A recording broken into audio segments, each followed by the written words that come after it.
Hi, I'm Aubrielle with KLVW, and here we are at the Lakewood Historical Society Museum, where there's memorabilia from all the way back to 1700s. But we're going to go upstairs where I'll do an interview with many of the residents that lived here to get a history of Lakewood. So let's go on upstairs.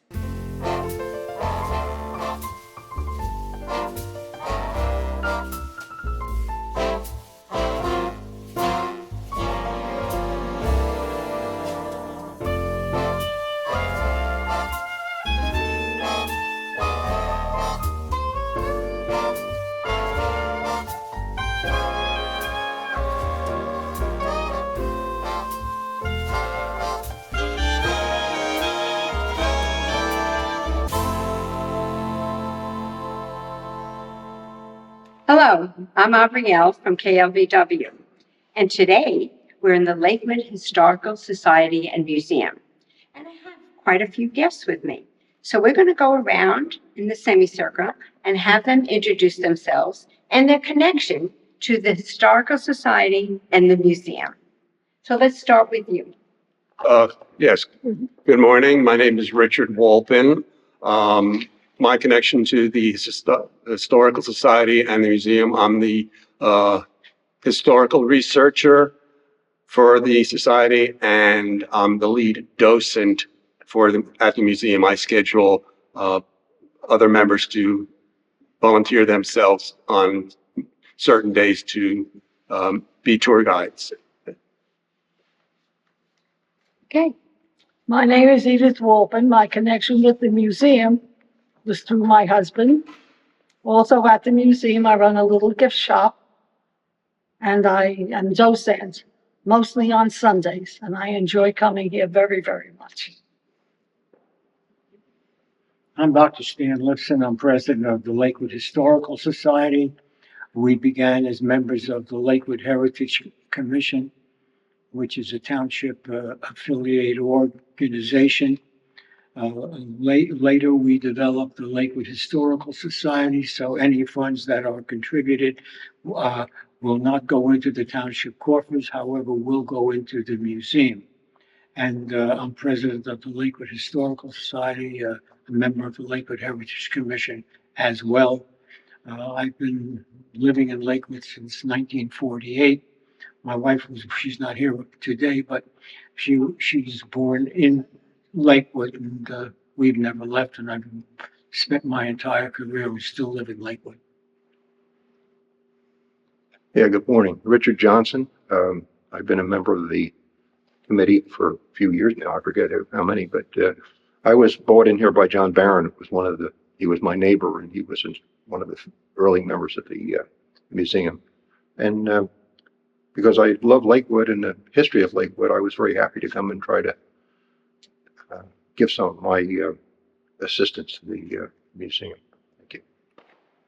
Well, thank you. Now we're going to start with one question, and I'll just throw it out to the panel. The first question would be, we will be talking about the museum later, but right now we have so much information about the history of Lakewood. So let's start with that. Who wants to take when and where in the 1700s, when Lakewood was first started, when it really wasn't even called Lakewood? Who would like to take that question? We can all jump to it. Sure. As far as Okay, absolutely. Thank you, Doctor. Basically, Lakewood goes back to the Indians when the Lenni Lenape Indians were here. Eventually, a number of mill owners came in the early 1700s. We had various different names at that time. Richard can go into more detail if he wants to on it. And we were three partners. Mills at one time, James Skidmore, which was a famous name in Lakewood at one time since before the population changed. Then we were part of Bricksburg. Joseph Brick owned the mill. That he named it Bricksburg instead of Sweet Partners Mills, and then eventually, we became Lakewood.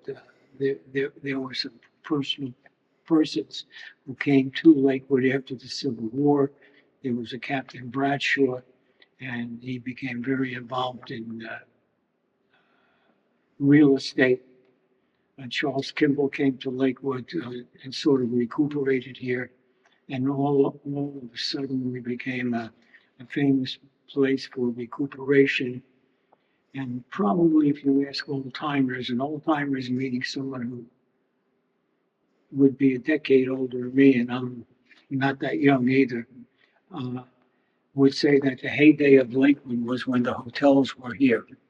And since then, we've sort of changed, and we don't have hotels anymore, and the town has changed. But when I moved here in 1948, I think there were like 12,000 people. Now, we're pushing 200,000. Mhm. Let's talk about the hotels, because this was quite a hub for hotels. And that was because of the industry that was here, or what caused the buildup of the hotels? And I know it eventually became a resort where everyone would come to for summers and for vacations. Thank you, Richard. To piggyback on what Dr. Lipson said about Charles Kimball, sometime between November of 1879 and January of 1880, he was a stock Wall Street broker, and he had a throat ailment. And back in those days, the only way you can get around was either by horse and carriage or coach or train. So he took the train from New York, and one of the stops was through, at that time, it was called Bricksburg. Bricksburg was a part of Brick Township. We're not our own entity yet. I'm not sure what his final destination was to the south, but back in those days, you had a layover, maybe 1, maybe 2 days. So he stayed over at that time, Bricksburg. I'm not sure what hotel. It was probably the old Bricksburg House, because that was the only large hotel that was in the village. He got better due to the cold weather, the pine air, and the salt air that we sometimes get off from the ocean. So he never made it to his final destination. He goes back to New York, starts to tell his friends about this wonderful place in the Pine Barrens, about getting better. So eventually he moves down, and with him, Albert Bradshaw and other village leaders decided to rename village from Bricksburg to Lakewood. Well, there was a contest between two names, Brightwood, Lakewood. Well, Lakewood sounded a lot better, but the U.S. Post Office said, no, you can't do that because there was already a Lakewood, New York. But through, patting the hands and whatnot, the village became known as Lakewood, but we're still part of the township of Brick. Yes. Between 1880 and 1890, the population started to grow, more hotels and hostels and cottages started to go up. Around 1891, Nathan Strauss, owner of Macy's, came to Lakewood, wanted to stay at the Laurel House, which was the original Bricksburg House. They renamed it. He was turned away because of his religion. He goes back to New York, raises a group of his friends to form the Lakewood Hotel Corporation, and he starts to sell stock. So he builds this 700-room hotel in Lakewood called the Lakewood Hotel. And then during that same time frame, another large hotel was being built called the Laurel in the Pines, which was on the north bank of Lake Harris South Shore. Once those two hotels opened up, and with the Laurel House, Lakewood became the hot spot for the rich and famous of that time frame, the Gilded Age and the Progressive era. Mm-hmm. The who's from New York, from California, from even over the world, started to build small cottages, not mansions, cottages, in a very small area of Lakewood, which is the downtown area. Sometimes it would be like 5 or 6 hotels on one block. But the 3 main hotels were the Lakewood Hotel, Laurel House, and the Laurel in the Pines. And each of those hotels drew a specific clientele. Yes. Okay, Um, I'm going to interrupt you and tell me, who were the notables that stayed here? Oh, my God. Mark Twain, Rudyard Kipling, um, the Rhinebeck's, Astor, the Vanderbilts. We had a sitting president living in Lakewood, Grover Cleveland, the 24th president. He had a cottage here during his second presidency. His daughter Ruth was baptized here in Lakewood because he was good friends with Nathan Strauss. So every time Lakewood got word that the president was coming up from Washington to stay at his cottage, there would be a throng of people at the train station waiting for him to come and visit Lakewood. Now, if you want, it's just, Candy bar, Baby Ruth. yes, It's not named after Babe Ruth, the baseball player, it but was. named after his daughter, Is that right? Baby Ruth, Is that right? which is what she was called. There you go. Okay, and you wanted to add I want something? to talk about Enrico Caruso came to Lakewood. He was a famous tenor in the early 1900s and into the 20s. There's a story about Enrico Caruso. When he came off the train and he was walking towards one of the hotels that he stayed at, his shoes were squeaking. He had a shoemaker here, a shoemaker, not a Yes. he actually made shoes. He was a very ardent lover of opera, and he loved Enrico Caruso. And when he came, he met the train, and he hears the shoes squeaking. And he walked up to Enrico Caruso. He said, "If you give me your shoes, no, you know me, if you change your shoes, I will take the squeak out of your shoes."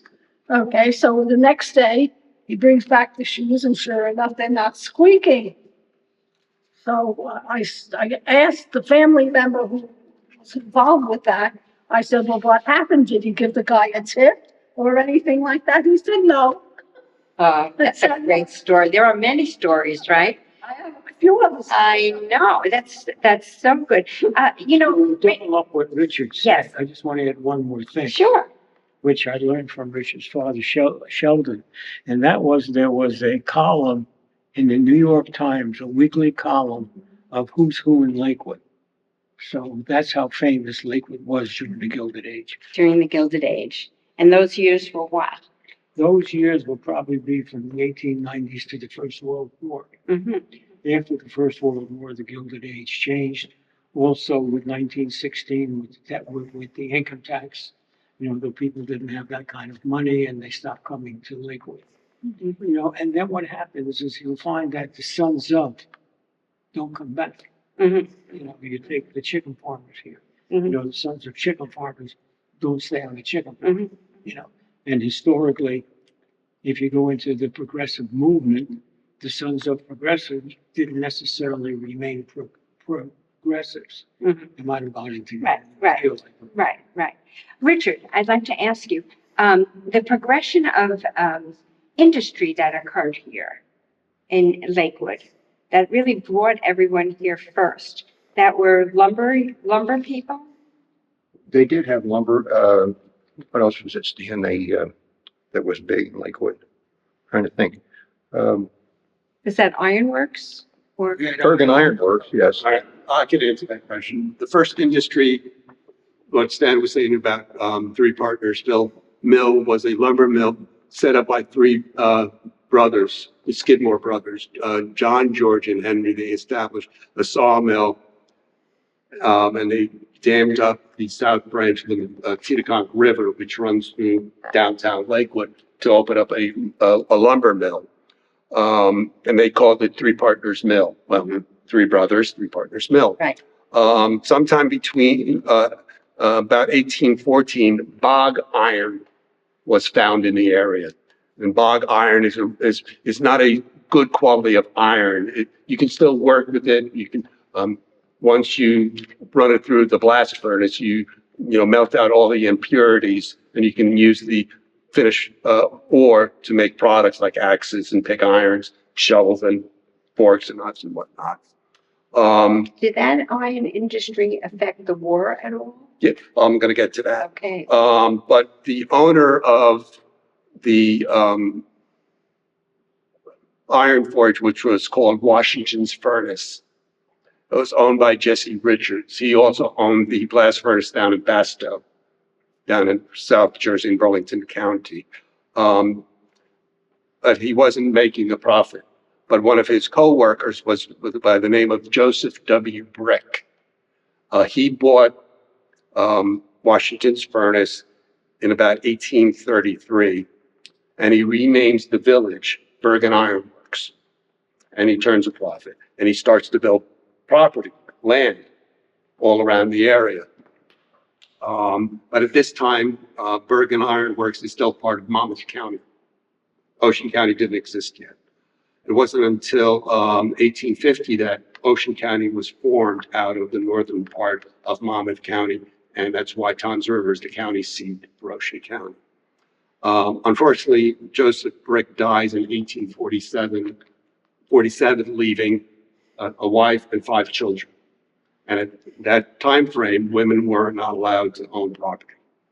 So she marries Robert Kimball, just for business purposes, to keep the business in the Brick family. When Riley Brick became of age in 1857, he took over the business and started to bring it up. Getting back to the question of did Bergen Iron Works participate in the Civil War? Yes, it did. It produced cannonballs.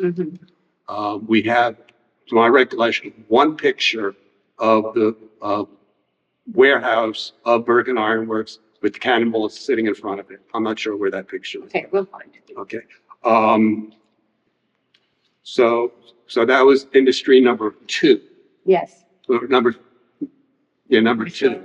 In 1866, a better grade of iron ore and coal were discovered in Pennsylvania, killing the blast furnace industry here in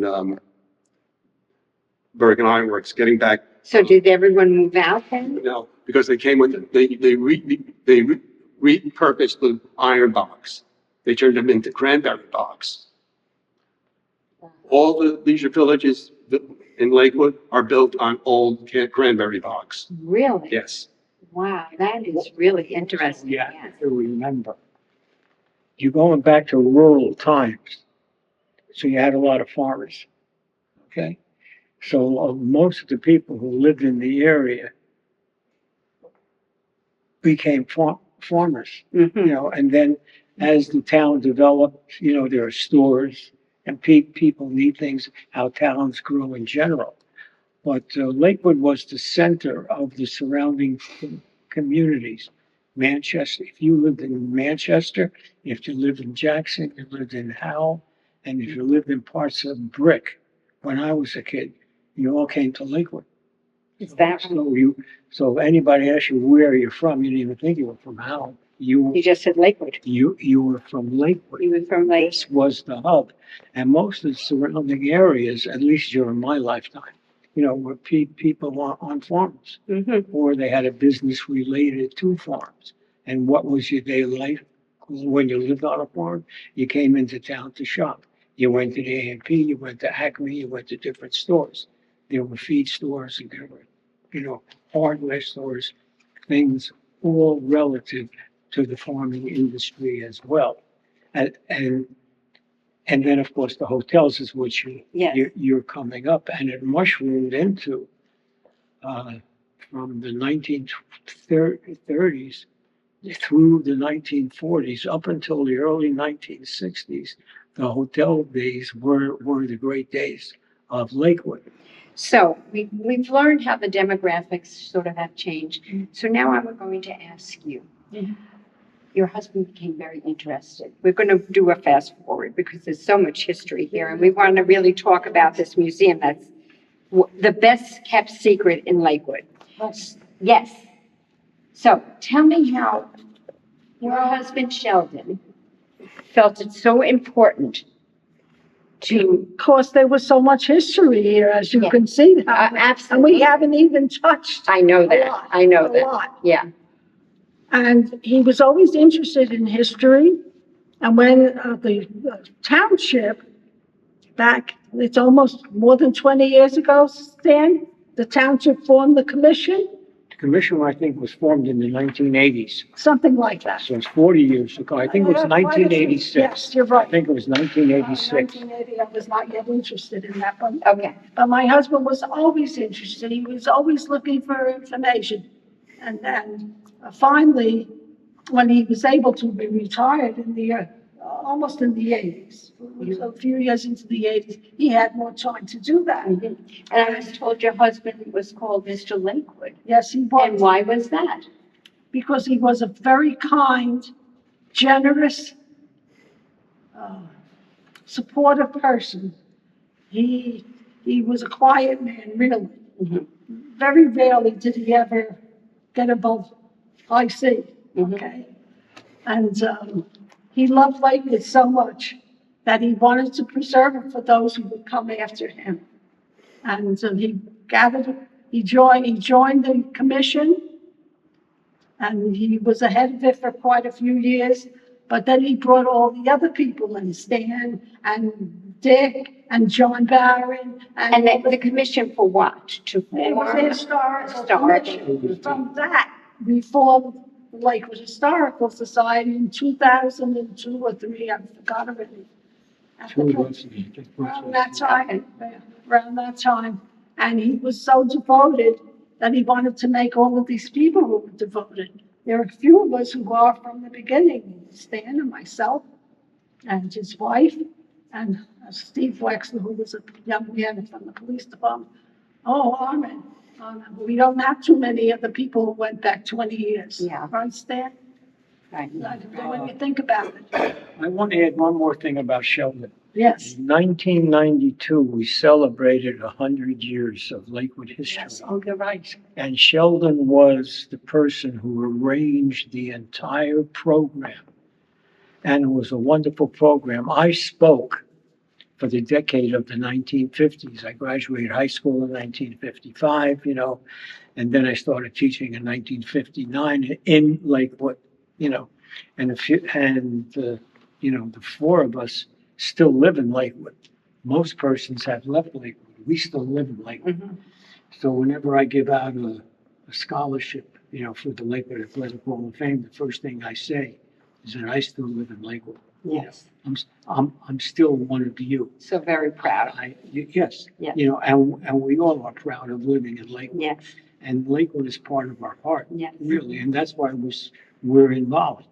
So now I peruse the museum and I see that each room is dedicated to a different Subject. exactly. So Richard, why don't you, I know you're in charge of really the fire room. Well, I'm an exempt Lakewood volunteer fireman. I served as a fire commissioner for 9 years. That was an elected office. And the fire department, it made me into an adult. I was just a kid when I started. And, it's a great organization. And, like I say, I started in 1964, I think. I joined the company, Lakewood Hook and Ladder Fire Company. Tell me about that room because you have memorabilia in there that goes That room back to basically- 1800s. Yeah, that room basically is, when the town decided to change the fire department and kind of get rid of the volunteers as much as possible and start with more paid firemen. Because it's become a city and it's hard for, Sure.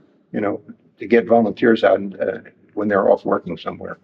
So they started that, and our fire department, our company kind of merged in with the rest of the companies, and the memorabilia from the firehouse had no place to go. So they said, what are we going to do with all this junk? I said, we're going to take it to the museum. So we have a room dedicated to the fire. Now, I noticed it also has names of streets and then on the side, There's does that nothing. divide into districts so No, that the no. firemen knew where to go?